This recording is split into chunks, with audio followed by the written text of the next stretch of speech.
Christian parenting.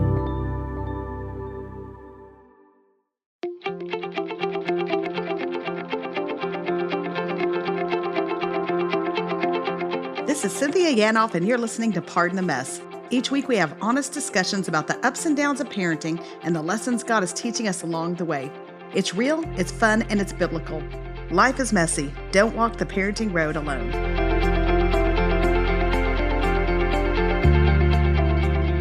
Hey guys, welcome to Pardon the Mess. I'm glad you're with us. It's February and it's the month of love. And so we are talking about loving the things that God loves this month.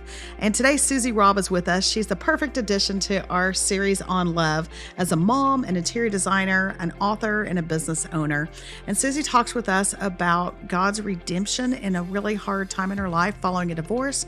She talks about single parenting, and she talks about our homes, just very practically, and interior design. And I know God loves all of those things. He loves to redeem us from those hard things that happen in our lives. I know He loves single parents, and I know He loves homes that honor Him. Sure doesn't hurt if they're beautiful along the way, right?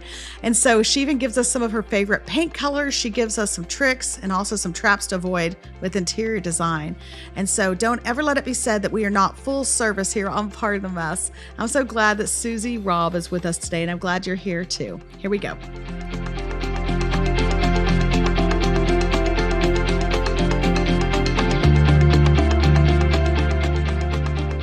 Hey, Susie, welcome to Pardon the Mess. How are you? I'm good. Thank you so much.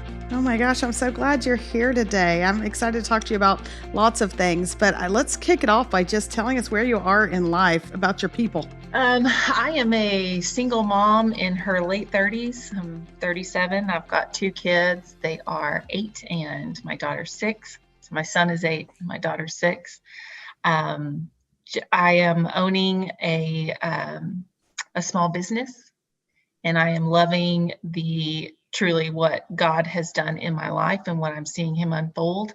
And I'm just kind of in the middle of a ride that I don't know where it's going, but I love it. So yeah. I'm doing well. It's a good time in my life. I told you this before we talked. It's going to sound awkward maybe for those listening, but I'm just going to jump right in there. And I said this before we started recording that Pardon the Mess, we don't do a lot of discussions, which we need to do more of, talking about single parenting and divorce. And that's very real in so many lives and so many families. And so would you mind if that's a hard turn, but you've already given me permission. Would you just talk a little bit about just kind of what it's looked like working through an unexpected divorce and parenting and some of that? Absolutely. And I will say, I do appreciate you guys sort of opening up the platform to single parents and those that have experienced divorce. It's already, I think, so tragic. And so for people to have more resources, I just think is super important. And, the Bible tells us we overcome with our testimony as well as the blood of the Lamb. And so I think it's really important that there's always an opportunity for people to share their testimony, even if it looks like a big failure in their life. God can do amazing things. And so I have no problem talking about it. But I was married for 10 years.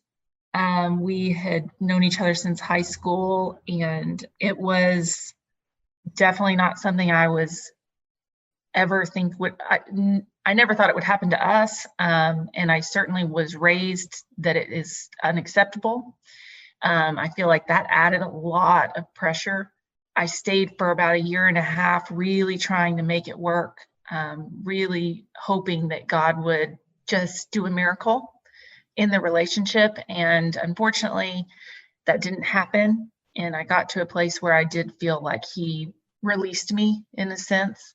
I felt like what I heard God say was, you keep asking me if I'm holding you to a covenant that's been broken, and I'm not.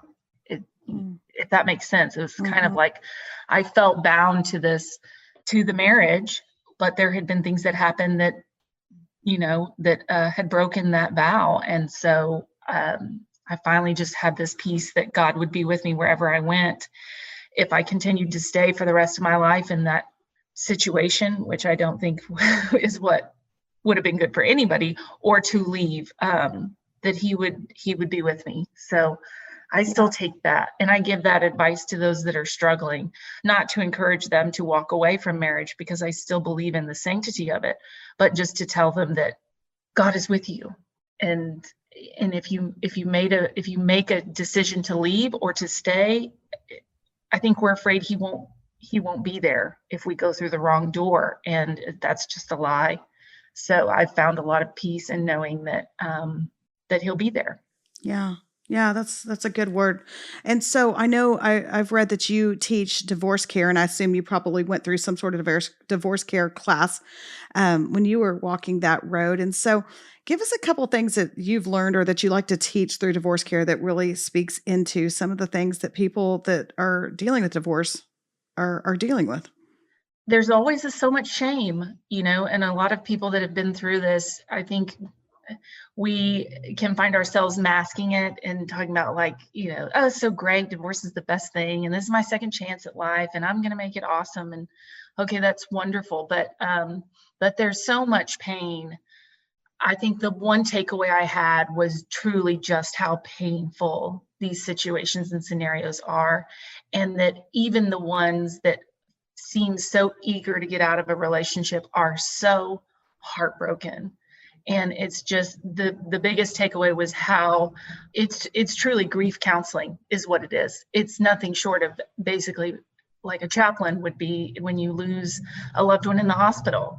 So I really just took away the sadness and the pain that was from it, and tried to also give them the peace of God to heal, and the promises of God to move forward. I think is very beneficial. I did it a couple of times myself just as a student before I started facilitating. And it's one of those that even if you've been divorced for years, if you've never done divorce care, I would highly recommend it. It's a Christian-based program, and it will help you deal with some things you may not have wanted to deal with, but you probably should, and it's good. It's good to find closure and to find healing and to forgive. And even if you've forgiven, it's good to forgive again, because I think it creeps back up, So if you could tell yourself, your 4.5 years ago self, something about the road that you were getting ready to walk, what would that be? Well, my career has just taken on this road I never saw happen. And it's beautiful and wonderful. So I think if I could show myself 4 years ago where I would be in my career, that would give me such hope to just keep going. But from a personal standpoint, so I'm dating now, and I've met a wonderful Christian man. And so I don't know though that would help you when you're in the pit. To know like don't worry, you're going to meet a wonderful man. It's like, but that would, I think, bring some encouragement, that there is life after divorce. But it would also be maybe not as encouraging, but a very sober reminder that, sorry, I'm trying not to get emotional. That's just fine. I do think that, at least for me, to know you're not forgotten and to see a picture of you in the future and knowing that God has not forsaken you or forgotten you. I think anybody who's been betrayed or really hurt, at least for me, I struggle with the grace and the goodness of God towards the other person. I've often said to God, I feel literally like Jonah when he's, telling God, like, I knew you would forgive them, and that's how I feel. Like you've forgiven, you've forgotten, and here I am with the wreckage, and you've made something beautiful, but you don't remember the scars across my heart. I think he could show me that by blessing me, by putting me in what it is that I'm doing today. Sorry, I feel like the Holy Spirit's ministering to me as I'm even saying this. I love this. That he does remember. Does that make sense? So that like your position now and the restoration or the redemption is his remembrance of what you walked through. I'm not even sure how to follow that up because it's so beautiful. Wow, that just came to me. Somebody needs to hear that word as much as you and I both just needed this moment. And I just appreciate you being so honest about that. And so I I think as I'm sitting here watching you, and I haven't walked that road of divorce, and I'm listening, it comes to me that I want to do it well for my friends who have or are or may in the future walk divorce, and just seeing even you, and I'm looking at you, you're so beautiful and you have such a successful career and so much, and it's still such a hard spot. How do we do it well as friends, as believers, not just like, let me drop off a casserole? I hear you say just that you're not forgotten, you're not overlooked. You feel that from the Lord. And is there a way, is that a way we should be ministering to our friends that are going through this? Is that something that's really a struggle, is feeling overlooked or forgotten, even just culturally or amongst your friends or your church body? Oh, absolutely. I actually think it's really prevalent in the church, which is sad, but I have grace for the church now, where in the beginning I didn't. I was really frustrated that there weren't more tools, within the church. You would have a divorce care class, but divorce care is actually a separate program, so it's like they're facilitating, but there just never really seemed to be a place. And, there's tons of almost every group. I don't even think so much it's the couple issue, feeling like ostracized because you don't have a spouse. It's the family stuff. That's the part that hurts the most. It's like you don't feel like you fit anymore because your family no longer exists the way that it used to. So I used to be very frustrated with the church, and now I feel like I have a lot of grace because I understand how awkward it is. Mm-hmm. And I know we wanted to talk about, disappointments and how we minister to our children. And there's awkwardness in that too.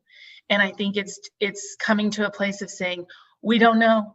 Yeah. We don't know why God answers some prayers and doesn't answer others the way we want him to, or why we pray and fast for miracles and we don't see them this side of heaven. We just don't know, but we'll still walk with you, even in our lack of understanding, we'll be there for each other. And so I think it's this, what it practically looks like is just staying present in your friendships and your relationships, and don't let the awkwardness divide you. Don't let it create a chasm between you, And so you get pushed into the realm of single parenting through this. And I know we all know that's not easy. For those listening that are single parents, they understand, and I just want them to feel heard in this, that yes, it is very hard. And those of us that are not single parents like myself, like, can you just speak into that? Obviously it's obvious the ways, in some ways, that it changed, but what were you not anticipating in the ways it changed? What would have helped you? How have you walked this road with your kids? Just give us a little insight into that. Well, I will say there is some positives in being a single parent. There is, you're kind of the buck stops with you. And, sometimes that can be very sad and hard, and you wish, and God created two, I think, for that reason. But sometimes it's nice to say, hey, I'm in charge now, and the things that I want for my children, I have more say in. So there's moments where it works really, really great. And then there's moments when it's just devastating and you think, God, I wish I had somebody to help me. Mm-hmm. My kids are getting older. So my daughter would have been about 18 months when everything kind of started falling apart. And then when we divorced, if my math is right, she's still not really verbal, and there were just a lot of different things, but there's different phases, right? So right now I needed help taking care of them, changing diapers and making dinners. And now as they're getting older, they're more self-sufficient. But I think what's needed is that partner to bounce ideas off of, that person to come alongside you. And, unfortunately, kids respect two people telling them something, and backing each other up than just the one. And I think that's where the church and your friends and your small groups can come into play, and having that support system. And honestly, I have a lot of friends now that are divorced. At first, it was just me, it felt like, and now, I'm not alone. And so I think there's something to be said for sticking together. And so you kind of alluded to this earlier, but I love how the Lord has really taken kind of a passion of yours and blown it up basically, all in the midst of hardship and brokenness and difficulties. And so just speaking to that, kind of about your love for design or how this kind of came about and what you've seen the Lord do. Just briefly give us a thumbnail on that. And then I'm going to ask you some very specific design questions. So yes. So when I was a stay-at-home mom when the divorce went down, and before it was final, I had taken up a part-time job. I need to back up and say I've always had a love for design and decor, and I got that from my grandmother. And I was the mom that had painted the house 6 times, and my husband would come home and I'd rearrange the furniture. And, he's like, why are you never happy with this? And I'm like, it's not that I'm not happy with it. It's just, I love changing things and recreating things. But anyway, so towards the end of the marriage, knowing I needed to go back to work and praying for God to give me an opportunity, I knew this was in a way a second chance at life. Well, I should say I knew this was a chance to this time do what it is I want to do. Yeah. Does that make sense? Totally. So I actually had an interview for a full-time 9-to-5 sort of corporate job. And then I felt like God blessed me with this incredible opportunity to work part-time for a woman who owned a home decor store. And I chose the dream. I chose the home decor store. I worked for her for a couple of years and then worked my way up. And then she was ready to step down and she sold me the business. So I decided to open an arm in that brand, an interior design service. So now we're a home decor store and we do interior design. And I did that for a while. And then I felt like God really planted the vision in the heart for the 626 Foundation, which, if people don't know, is my nonprofit interior design firm. We help families that have been affected by tragedy like divorce, but also widowhood, illness, unemployment, anything that has wrecked your home, metaphorically and literally. We come in and we design and furnish the spaces and decorate them for free. And that was birthed out of the ashes of my life. Yeah. So that's beautiful how the Lord just, and I think that's just such an overarching theme for so many of us. You may not get to see it this side of heaven like you're talking about now. A lot of us don't, but I just feel like the Lord gives us glimpses in these really hard places we walk of his goodness. And he uses the things we would never want as ministry. And I love to see that in you, how it went. And it doesn't have to be straight up go to Africa. Like your passion was interior design, and that was led you to this next little phase of life, and you're getting to do what you love and your passion, but then turning that into a ministry to be able to help others who have walked really hard roads, some that you have, some that you haven't. I just think that's beautiful. That's just beautiful how the Lord works.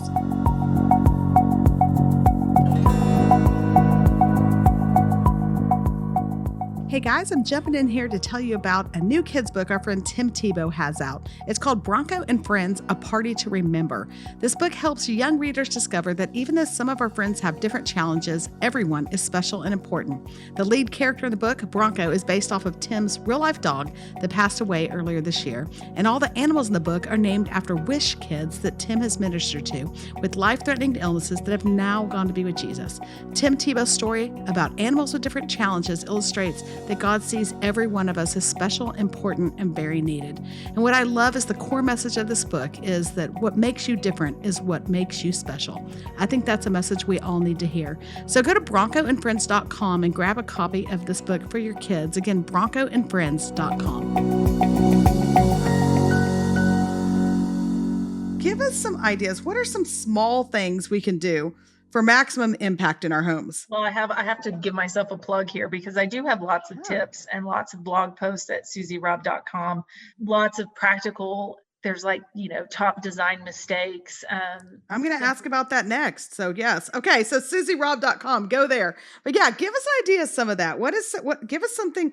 And by the way, I did giggle at your story earlier about how you're always moving stuff around. The joke when I was growing up, my mom is that way. She's always painting a room or moving the furniture. My dad always makes the joke that he gets up in the middle of the night to go to the bathroom and comes back and falls on the floor because she's moved the bed. And that's totally, when you said that, it made me laugh. But what are some of those things? Start with that. Give us something smaller, a couple small things that would have big impact that we could do. Well, I would say, there's a few key components, I think. So color is a big thing, and paint is one of the easiest, cheapest ways to freshen up your space. You can do a ton of color research online to see which colors evoke the moods that you want, and you may think you love purple, and then you're like, why the heck did I paint this room purple? So really do some research and look at what you want to do. And I know I'm not the only one who has like 50 paint samples painted on the walls around her home because she can't decide what to do or has left it there. But I would say paint, first and foremost. Another common mistake, and I think something that's super easy, is most people are always using the wrong size rug. I have a post about this, but there is a method to what size rug that you need. And you can find that post on my blog. But the takeaway is you probably need to go a little bit bigger than you think. So I think sometimes people don't really like what they're seeing, and it's because the scale is wrong. And so look at your rugs, make sure your flooring, is the right scale with your furniture. And then that being said, the other scale of your furniture, I think we get tricked into these cheap IKEA stuff. And don't get me wrong, there's great stuff at IKEA, but you don't want apartment sized furniture next to your king size bed. Yeah. And I think sometimes we get stuck there. So I would say that. And then lighting's actually pretty inexpensive now, especially on Amazon. I'm talking like chandeliers and light fixtures, and you can switch those out. And I'm not advocating that you do any electrical work, but I have taught myself how to do electrical work via YouTube, and it's not that hard. So so I'd say lighting, furniture scale, paint colors. Okay. Those would be the top three. Okay. And so gray. Is gray still the in style, the acceptable color? And when we're talking walls, have we moved on? What's coming next? I mean, it's cyclical. So what you're going to see again is beige. And I think people weren't accepting of that, but it's just going to happen. And I think, there's always a neutral palette. You've got beige and white and gray kind of on this spectrum, and you're always going to be somewhere on it. Beige has the yellow, grayish has the blue, and we're always going to be somewhere in between. I do think the gray, it was trendy and is not so much anymore, but I do think that neutral will always be classic. So if you are going to go with a gray or you're going to go with a beige, make it as light as possible. I think the lighter, the better. Yeah. Unless you're, if you are intentionally going for a dark, moody room, then okay, that's something different. But yeah. What are some of your favorite neutrals, like colors? Can we ask you a favorite? Can you give us one or two of your favorites? Sure. Alabaster white, Swiss coffee. I actually have pale oak in my house. That's actually more beige than gray. And there was a Ralph Lauren color called tequila, which is almost yellow, but that's beautiful too. Snowbound. That's another beautiful color. Okay. Let's talk kitchens for a minute. Are we gonna stay with white kitchens for the foreseeable future with the white cabinetry and the white counters and all of that for now? It really just depends on the style of your house. If you have a farmhouse or a modern farmhouse and you keep that white kitchen, it's going to work for a very long time. I think where we get into trouble is if you're in more of a cookie cutter builder grade home, and not really knowing the style and just kind of fluctuating with the trends. That's where we get kind of lost. But an all white kitchen is a style all of its own. So I don't necessarily see it as a trend that's going out so much as it's just a timeless style, and you choose to do that, but that's not necessarily right for every home. Colored cabinets are all the rage. We saw that everyone was doing kind of a gray cabinet, and that's still pretty popular. And then the more famous designers, are going to be doing the bolder colors on their kitchen cabinetry. But I think you just do what you like. If you love the all white kitchen and you're going to stay in your home for a while, knock yourself out. Yeah. Yeah. What if you don't know your style? Like, I think I'm transitional. I might say eclectic only because I need to probably do some more to my house. And so a lot of things don't match. So I'm just going to call it eclectic and sound cool about it. But what if you don't know your style? What's the best way to kind of start figuring that? Like, should we be hitting Pinterest boards or what's going on with that? No, I've seen a meme that I thought was so appropriate. It was like, stop pinning, start doing, and kind of that idea of like just enough with the inspiration if you're not going to ever take the steps to change. I think, when that Marie Kondo kind of came through and everybody was purging their stuff, there's a lot to be said about that. Yeah. If you don't have a style or you don't know what it is, that's okay, but stop buying junk at Home Goods because it's on sale.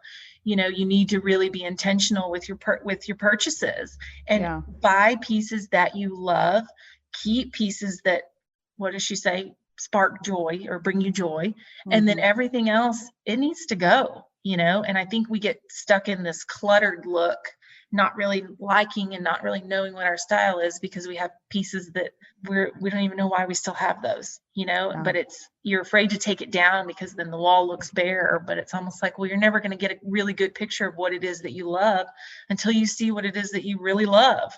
So Yeah. I would say take some time to purge and get rid of the stuff and, take it down and live with the space kind of bare for a little bit until you decide what you want to do.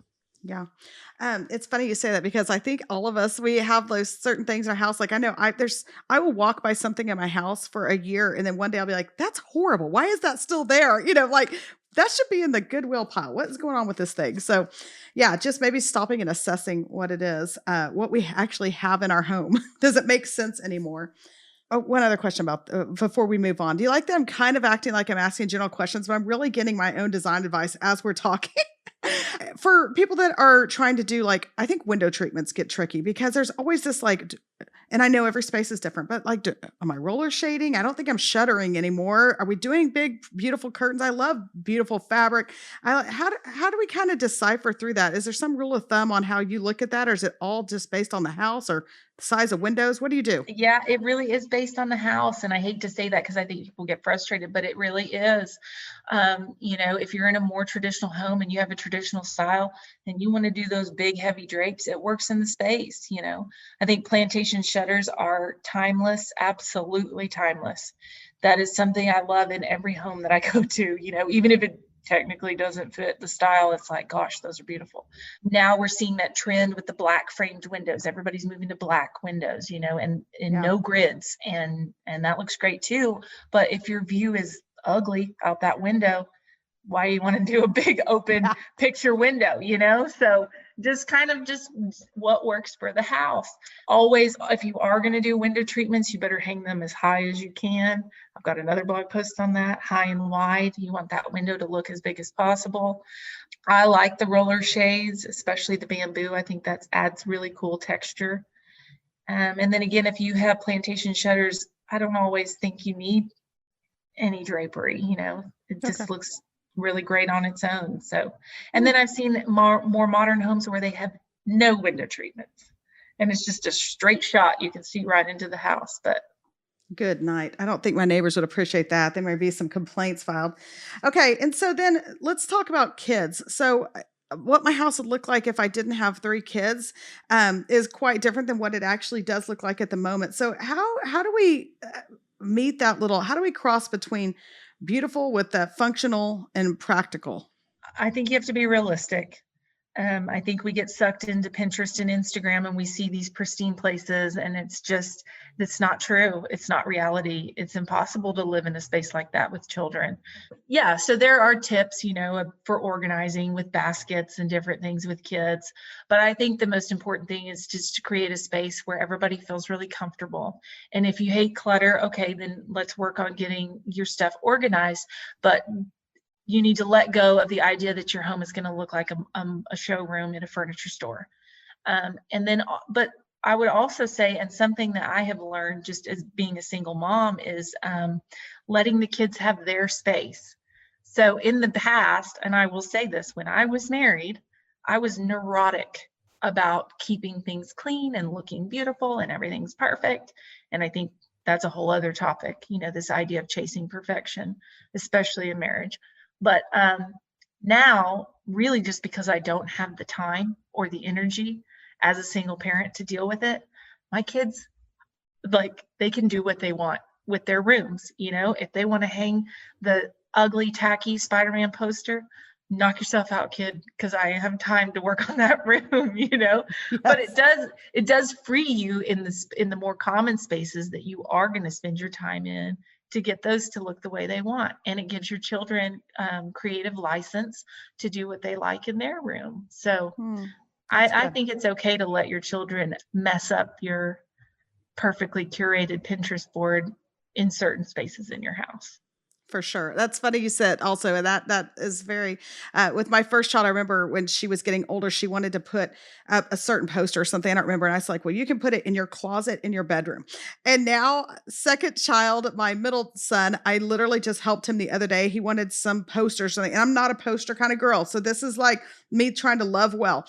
And I helped him get some posters up and thumbtacks in his room. And I was like, oh, so like you're saying, like it's his room, we're going to let it go. And then my third one, I have a little one, who knows by then, I mean, I may be postering it up in the middle of my living room. You may have to come over and shut me down, Susie. There's no telling, but I love that. Yeah. Just live a little with your kids, enjoy them, and you kind of get more and more laid back on those things. Okay. Last design question, and we'll wrap up, and I want you to tell everybody how to find you, but last design question. When you walk into someone's house, what's the one thing that you look at, you're like, oh, we got to switch that, or pet peeve? What's the one thing that's pretty common, but that you walk in the least judgmental way, but you're like, if I can fix anything, it's always going to be this. Oh my gosh, that's a loaded question. I may have answered differently in the past, and maybe I'll answer differently in the future. But I think right now, the most common thing I see is this same light fixture. It's that old world when the Tuscany look was super popular. Yes. Kind of dining room light fixture in every house that just doesn't go with anything else in the house.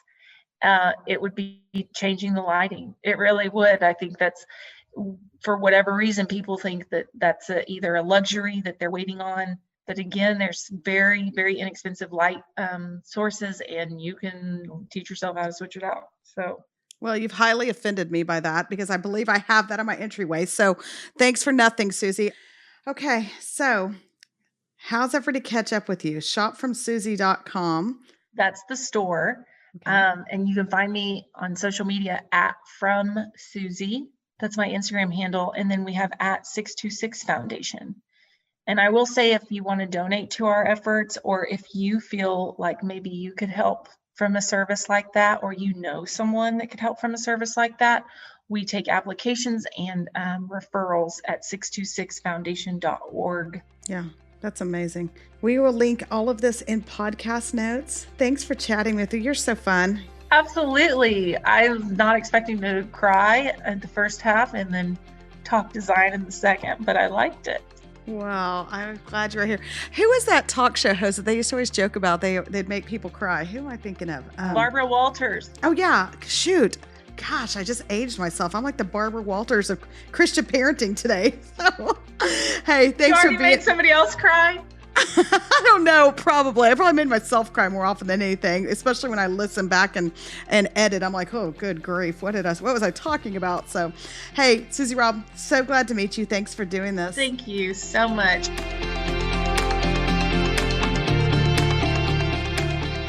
All right. I love Susie Robb. I hope you did too.